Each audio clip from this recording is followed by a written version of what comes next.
Alrighty. So, the Forbidden Forest.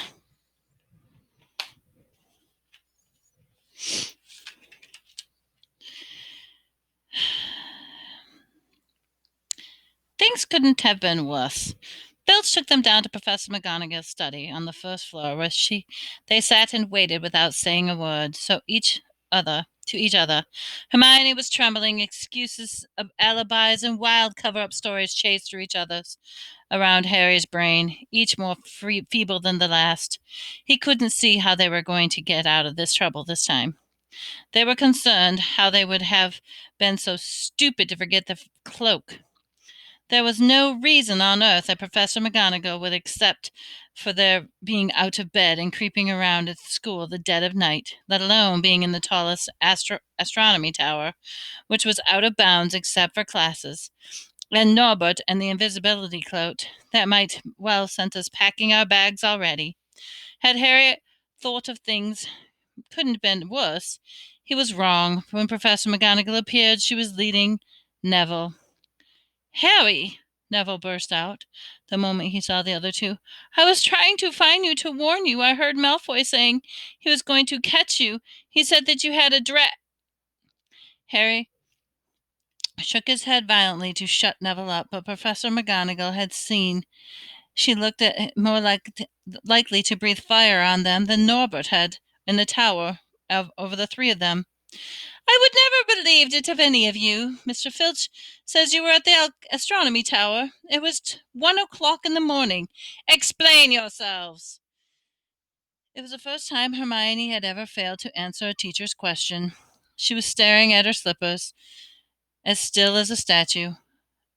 "I think I've got a good idea what's going on," said Professor McGonagall. "It doesn't take a genius to work it out. You fell Draco Malfoy some cock and bull story about a dragon, trying to get him out of bed and into trouble. I've already caught him. I suppose you think that it's funny that Longbottom had heard the story and believed it too?" Harry caught Neville's eyes and tried to tell him without words that it was not true, but Neville was looking stunned and hurt. Poor blundering Neville. Harry knew that he must have cost him to try to find them in the dark and to warn him. "I'm disgusted," said Professor McGonagall. "4 students out of bed at one night. Never heard of such things before. You, Miss Granger, I thought had more sense, and for you, Mr. Potter, I thought that Gryffindor meant more to you than this. All 3 of you received detentions. Yes, you too, Mr. Longbottom. Nothing gives you the right to walk around the school at night, especially these days. It's very dangerous, and 50 points will be taken from Gryffindor." "50?" Harry gasped. "They could lose the lead, and the lead that won the Quidditch match." "50 points each," said Professor McGonagall, breathing heavily through her long, pointed nose. "Professor, please, you can't." "Don't tell me what I can't and can't do, Potter. Now you get back to bed, all of you. I've never been more ashamed of Gryffindor students." 150 points lost. That put Gryffindor in last place. In one night, they'd ruined any chance of Gryffindor in the House Cup. Harry felt as though the bottom had dropped out of his stomach. How could he have ever made up for this? Harry didn't sleep all night. He could hear Neville sobbing into his pillow for what seemed to be like hours. Harry couldn't think of anything to say to comfort him. He knew Neville, like himself, was dreading the dawn. What would happen when the rest of Gryffindor found out what they'd done? At first, Gryffindors passing the giant hourglass recorded the house points the next day thought there'd been a mistake. How could they suddenly have 150 points fewer than yesterday? And then the story started to spread. Harry Potter, the famous Harry Potter, who was the hero of 2 Quidditch matches, had lost them all those points. Him and a couple of other stupid first years. From being one of the most popular and admired people in school, Harry was suddenly the most hated. Even Ravenclaw and Hufflepuffs turned on him, because everyone had been longing to see Slytherin lose the House Cup. Everywhere Harry went, people pointed and didn't trouble to lower their voices as they insulted him. Slytherin, on the other hand, had clapped as he walked by, whistling and cheering. "Thanks, Potter! We owe you one!" Only Ron stood by him. They'll all forget about it in a few weeks. Fred and George have lost loads of points in all the time they've been here, and people still like them. They've never lost 150 points in one go, though, have they?" said Harry miserably. "Well, no," Ron admitted. It was a bit late to repair the damage, but Harry swore to himself not to meddle in things that weren't his business from now on. He had had it with sneaking around and spying. He felt so ashamed of himself that sent to Wood and offered to resign from the Quidditch team. "Resign?" Wood thundered. "What good'll that do? How are we going to get any points back if we can't win at Quidditch?" But even Quidditch had lost its fun. The rest of the team wouldn't speak to Harry during practice, and if they had to speak to him, they called him the Seeker. Hermione and Neville were suffering too. They didn't have as bad of a time as Harry because they weren't as well known, and nobody would speak to them either. Hermione had stopped drawing attention to herself in class, keeping her head down and working in silence. Harry had almost glad that exams weren't far away. All the studying he had to keep his mind off this misery.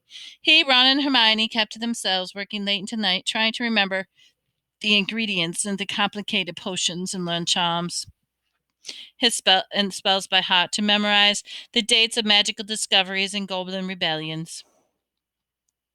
Then, about a week before the exams were due to start, Harry's new resolution to not interfere with anything that didn't concern him was put to an unexpected test.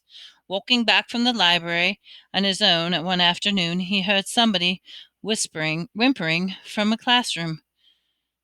Up ahead, he drew closer. He heard Quirrell's voice. "No, no, not again, please." It sounded as though someone was threatening him. Harry moved closer. "Oh, all right," he heard Quirrell sob. Next, Quirrell came hurrying out of the classroom, straightening his turban. He was pale and looked as though he was about to cry. He strode out of sight. Harry didn't think Quirrell even had noticed him. He waited until Quirrell's footsteps had disappeared, and then peered into the classroom. It was empty, but the door was ajar at the other end, and Harry was halfway towards it before he remembered what he promised himself about not meddling. All the time he'd have gambled 12 sorcerer's stones that Snape was just had left the room. From what Harry had just heard, Snape would be walking with a new spring in his step. Quirrell seemed to have given it at last. Harry went to the library, where Hermione was testing Ron in astronomy. Harry told them what he heard. "Snape's done it, then," said Ron. "If Quirrell's taught him how to break into the anti-dark force spell." "Well, there's Fluffy, though," said Hermione.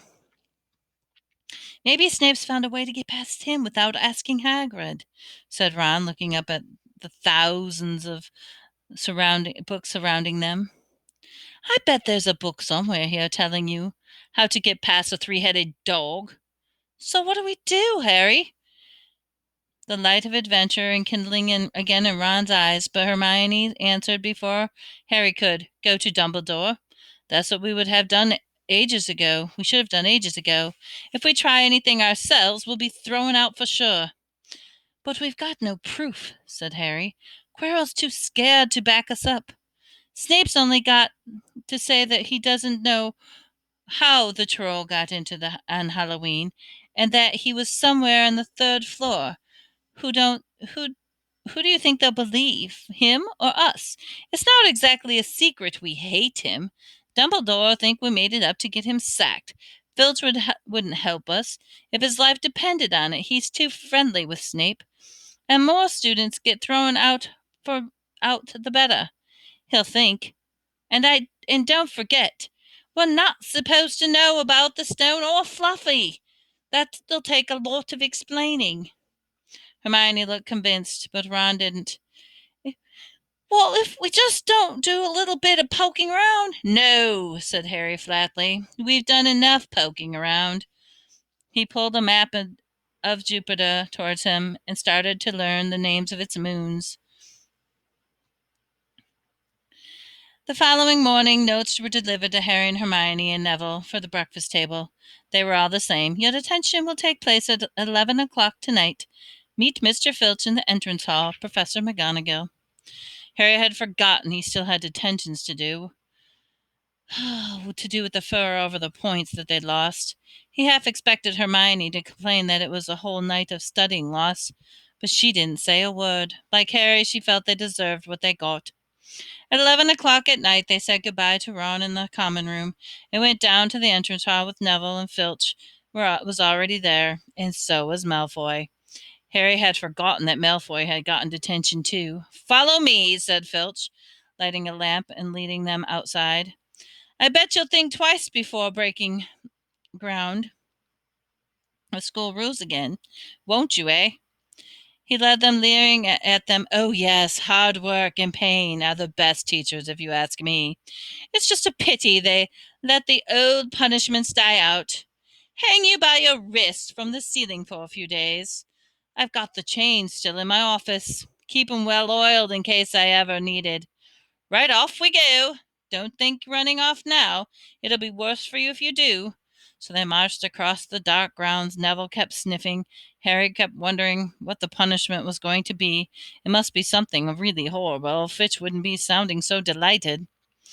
The moon was bright. The clouds were scuttling across and kept throwing themselves into darkness. Already Harry could see the lighted windows of Hagrid's hut. They had been heard a distant shout. "Is that you, Filch? Hurry up!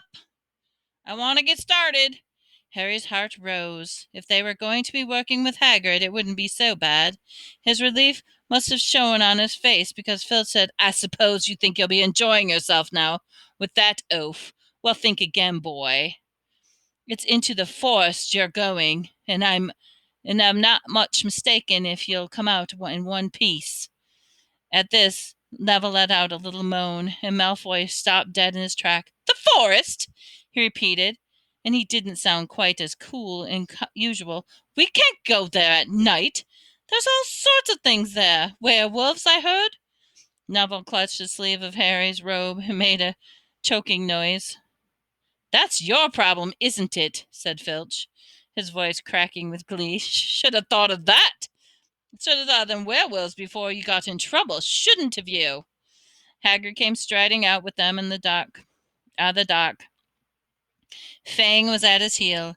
He was carrying a large crossbow, and a quiver of arrows hung over his shoulder. "About time," he said. "I've been waiting half an hour, but already. All right. Harry? Hermione?" "I shouldn't be too friendly with them, Hagrid," said Filch coldly. "They're here to be punished, after all." "That's why you're late, is it?" said Hagrid, frowning at Filch.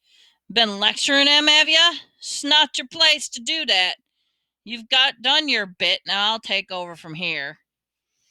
"I'll be back at dawn," said Filch. "For what's left of them," he added nastily as he turned and started back towards the castle, his lamp bobbing away in the darkness. Malfoy now turned to Hagrid. "I'm not going into that forest," he said, as Harry was pleased to hear the panic in his voice. "Yeah, you are if you want to stay at Hogwarts," said Hagrid fiercely. "You've done wrong, and now you got to pay for it." "But this is servant stuff, not for students to do.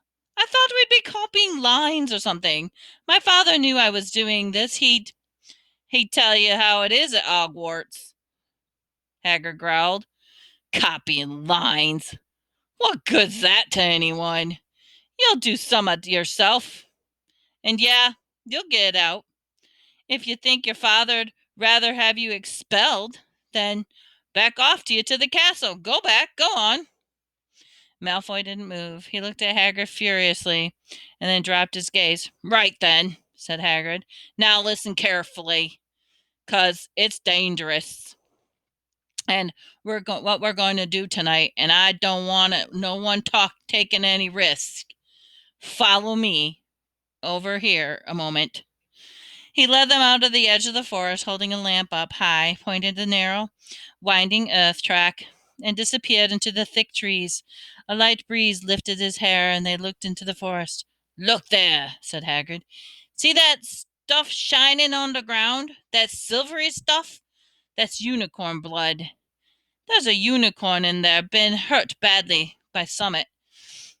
The second time this week I found one dead last Wednesday. We're gonna find that poor thing. We might have to put her out of its misery." "And what if whatever hurts the unicorn finds us?" said Malfoy, unable to keep the fear out of his voice. "There's nothing that lives in the forest that'll hurt you with me or Fang," said Hagrid. "And keep the path right now. We're going to split into two parties and follow the trail in different directions. There's blood all over the place. It must be staggering around since last night, at least." "I want Fang," said Malfoy quickly, looking at Fang's long teeth. "All right, but I warn you, he's a coward," said Hagrid. "So me, Harry, and Hermione, we'll go off, and Draco, Neville, and Fang, you go the other way. If any of us finds a unicorn, we'll send up a green spark, right? Get your wands, practice now. That's it. As if anyone gets in trouble, send red sparks, and we'll all come find you. So be careful. Let's go." The forest was black and silent. A little way into they reached the left path when Malfoy and Neville and Fang turned to the right. They walked in silence, their eyes on the ground, and every now and then a ray of moonlight through a branch would lit above a spot of silver blood on the fallen leaves. Harry saw that Hagrid looked very worried. "Could be a werewolf killing the unicorns?" Harry asked. "Not fast enough," said Hagrid. "It's not easy to catch a unicorn. They're powerful magic creatures. I've never knew one to be hurt before." So they walked the mossy tree stump. Harry could hear running water, and there must have been a stream somewhere close by. There still was spots of unicorn blood along the winding path. "You all right, Hermione?" Hagrid whispered. "Don't worry.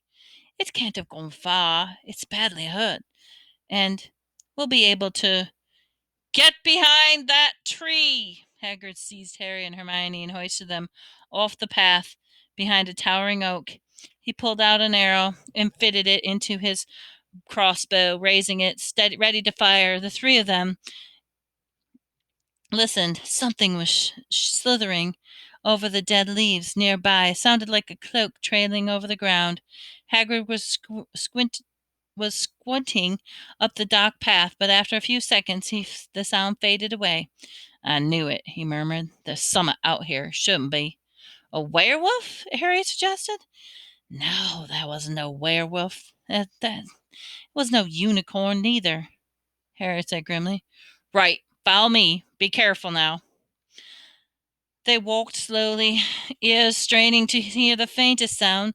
Suddenly, in the clearing ahead, it definitely moved. "Who's there? Hagrid, show yourself. I'm armed." And into the clearing, was it man or horse?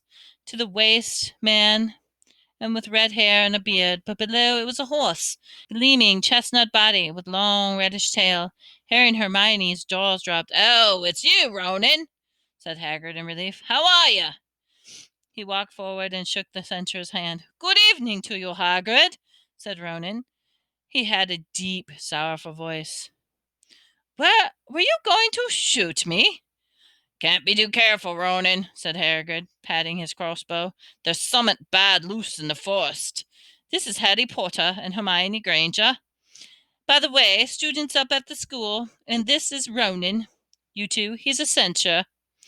"We'd noticed," Hermione said faintly. "Good evening," said Ronan. "Students, are you? And do you learn much up at that school?" A bit," said Hermione timidly. "A bit? Well, that's something," Ronan sighed. He flung his back head and stared at the sky. "Mars is bright tonight." "Yeah," said Hagrid, glancing up too. "Listen, glad we've run into you, Ronan, 'cause there's a unicorn been hurt. You seen anything?" Ronan didn't answer immediately. He stood unblinkingly upward at the side again. "Oh, always the innocent are the first victims," he said. "So it has been for ages past, and so as it is now." "Yeah," Hagrid. "But have you seen anything, Ronan? Anything unusual?"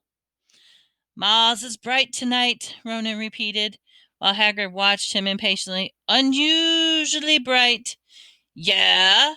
"But what I was meaning, anything unusual a bit near home," said Hagrid.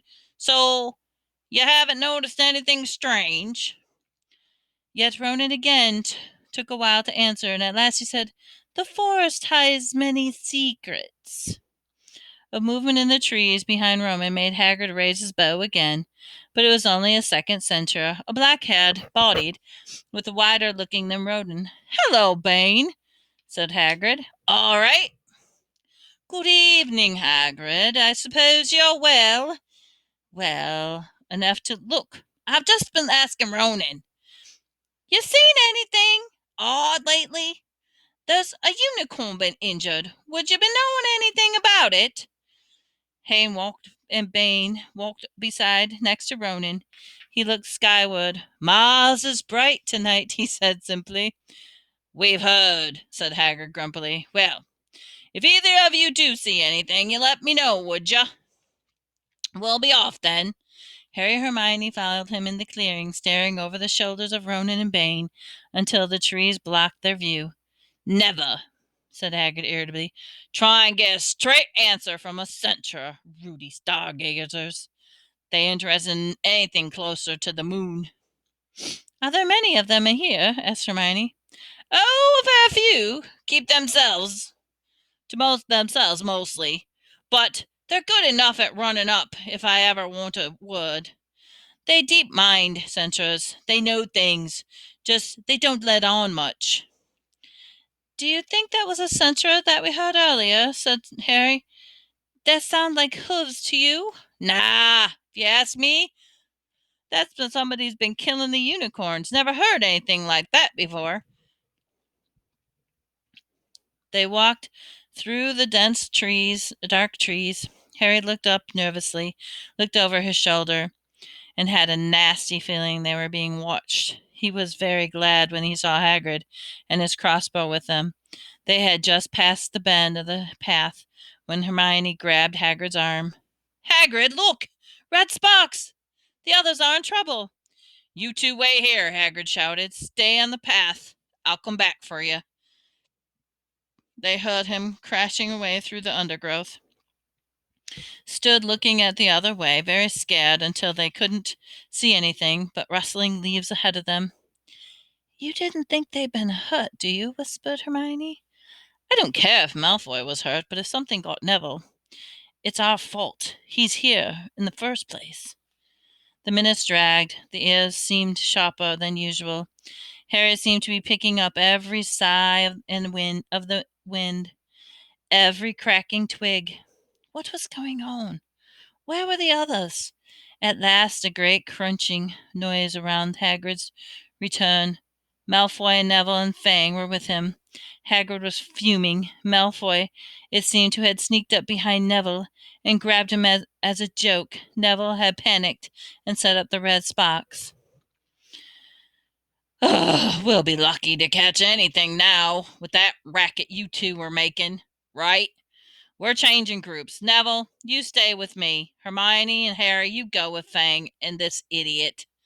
"I'm sorry," said Hagrid, added with a whisper to Harry, "but he'll have a harder time frightening you, and we've got to get this done." So Harry set off at the heart of the forest with Malfoy and Fang, and he walked for nearly a half an hour, deeper and deeper into the forest. The path became almost impossible to follow, because the trees were so thick, and Harry thought the blood seemed to be getting thicker. And when the splashes of roots of the tree, as the poor creature should had been thrashing around in pain close by, Harry could see the clearing ahead, the tangled branches of the ancient oak. "Look," he muttered, holding his arm out to stop Malfoy. "Something's bright and white is gleaming on the ground." They inched closer. It was a unicorn, all right. It was dead. Harry had never seen anything so beautiful and so sad. Its long, slender legs were stuck out at odd angles, and it had fallen, and its mane was spread out pearly white in the dark leaves. Harry had taken a step towards it when a slithering sound made him freeze where he stood. A bush on the edge of the clearing quivered. Then out of the shadows a hooded figure came crawling across the ground like some stalking beast. Harry and Malfoy and Fang stood transfixed and cloaked. The figure reached to the unicorn, lowered its head over the wound in the animal's side, and began to drink its blood. Ah! Malfoy let out a terrible scream and bolted, and so did Fang. The hooded figure raised his head and looked right at Harry, unicorn blood dribbling down his front. It got to its feet and came swiftly towards Harry. He couldn't move for fear. The pain, like he'd never felt before, pierced his head. It was as though the scar was on fire.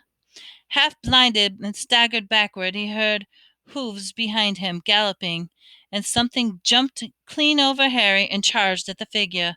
The pain in Harry's head was so bad he fell to his knees. He took a minute or two to pass. When he looked up, the figure had gone. The centaur was standing over him. Not Ronan or Bane. This one looked younger. Half white blonde hair and some palomino body. "Are you all right?" said the centaur, pulling Harry to his feet. "Yes, thank you. What was that?" The centaur didn't answer. He astonishing blue eyes, like pale sapphires. He looked carefully at Harry's eyes, lingering on the scar that stood out livid on Harry's head. "You are the Potter boy," he said. "You had better get back to Hagrid. The forest is not safe at this time, especially for you. Can you ride? It will be quicker that way. My name is Firenze." And he added, lowered himself onto his legs, and Harry could clamber onto his back. Then suddenly a sound, more galloping, more than other side of the clearing. Ronan and Bane came bursting through the trees, flanks heaving and sweaty. "Friends!" Bane thundered. "What are you doing? You have a human on your back! Have you no shame? Are you a common mule?" "Do you realize who this is?" said Friends. "This is the Potter boy. The quicker he leaves the forest, the better." What have you been telling him?" growled Bane. "Remember, friends, we're sworn not to set ourselves against heavens. Have we not read what has come to movements of the planets?" Rowan pawed the ground nervously. "I'm sure Friends thought he was acting for the best," he said in his gloomy voice. Bane kicked his legs back in anger. "For the best? What is that to do with us? Centaurs are concerned with what has been foretold, not in the business to run around like donkeys after stray humans in our forest." Friend suddenly reared up his hind legs in anger, so that Harry had to grab onto his shoulders to hang on. Did you not see the unicorn?" Friends bellowed at Bane. "Do you not understand why it was killed? Or have your planets not let you in on that little secret? May I set myself against lurking in the forest with you in secret? I set myself against lurking in the forest. Bane, yes, with humans alongside if I must." And Friends whisked around, and with Harry clutching on as best he could, he plunged him off into the trees, leaving Ronan and Bane behind them. Harry didn't have a clue what was going on. "Why is Bane so angry?" he asked. "What was that thing that you saved me from anyway?" Friends slowed to a walk, Harry to keep his head bowed in case of the low-hanging branches. But he did not answer Harry's question. They made their way through the trees in silence for a long time. Harry thought Friends didn't want to talk to him any more. They were passing through a particularly dense patch of trees, however, when Friends suddenly stopped. "Harry Potter, do you know what unicorn blood is used for?" "No," said Harry, startled by the odd question. "We've only used the horn and the tail in potions." "That's because it's a monstrous thing to slay a unicorn," said Friends. "Only those who have nothing to love and everything to gain would commit such a crime. The blood of a unicorn will keep you alive, even if you are an inch from death, but at a terrible price. You have slain something pure and defenseless to save yourself. You will have but a half-life, a cursed life, from the moment their blood touches your lips." Harry stared at the back of Friends' head. which was dappled with silver moonlight. But who would be that desperate? He wondered out loud. If you're going to be cursed forever, death's better, isn't it? It is, friends agreed, unless you need to stay alive long enough to drink something else. Something that bring you back to full strength, power. Something that will mean you can never die. Mr. Potter, do you know what is hidden in at the school at this very moment? The Sorcerer's Stone, of course, the elixir of life. But I don't understand who. Can you think of nobody who would want, who has waited many years to return to power, who has clung to life, awaiting their chance? It was as though the iron fist that clenched suddenly around Harry's heart. Over the rustling of the trees he seemed to hear once more those Hagrid told him the night they had met. Some say he died. Codswallop, in my opinion. Dunno if he had enough human in him left to die. Do you mean, Harry croaked, it was Harry, are you all right? Hermione came running down the path, Harry puffing along behind him. I'm fine, said Harry, hardly knowing what he was saying. The unicorn's dead, Hagrid. It's in the clearing back there. This is where I leave you, friends murmured, as Hagrid hurried off to examine the unicorn. You're safe now. Harry slid off his back. Good luck, Harry Potter, said Friends. The planets have been read wrongly before. Now, even in by centaurs, I hope this is one of those times. He turned and cantered back to the depths of the forest, leaving the Harry shivering behind. Ron had fallen asleep in the dark common room, waiting for them to return. He shouted something about Quidditch fouls. Harry roughly shook him awake. It is a matter of seconds, though. He was wide awake as Harry began to tell him and Hermione what had happened in the forest. Harry couldn't sit down. He paced up and down in front of the fire. He was still shaking. Snape wants that stone for Voldemort, and Voldemort's waiting in the forest all this time. Through Snape just wanted to get rich. Stop saying the name, Ron said, terrified whisper. It's though as Voldemort could hear them. Harry was listening. Frenzy told me. But he shouldn't have done so. Bane was furious. And he was talking about interfering with what the planets are saying going to happen. They must know that Voldemort's come back. Bane thinks Frenzy should have let Voldemort kill me. I suppose that's written in the stars as well. Will you stop saying his name? Ron hissed. So all I have to wait for now is Snape to steal the stone, Harry went on feverishly. Then Voldemort will be able to come and finish me off. Well, I suppose Bane will be happy. Hermione looked frightened, but she had a word of comfort. Harry, everyone says Dumbledore's the only one you know who has ever been afraid of. With Dumbledore around, you know who won't touch you. Anyway, who says centaurs are right? It sounds like fortune-telling to me, and Professor McGonagall says that that's imprecise magic. The sky has turned light before when they stopped talking. They went to bed exhausted, their throats sore, but the night surprises weren't over. Harry pulled back his sheets and found his invisibility cloak folded underneath them. There was a note pinned to it, just in case.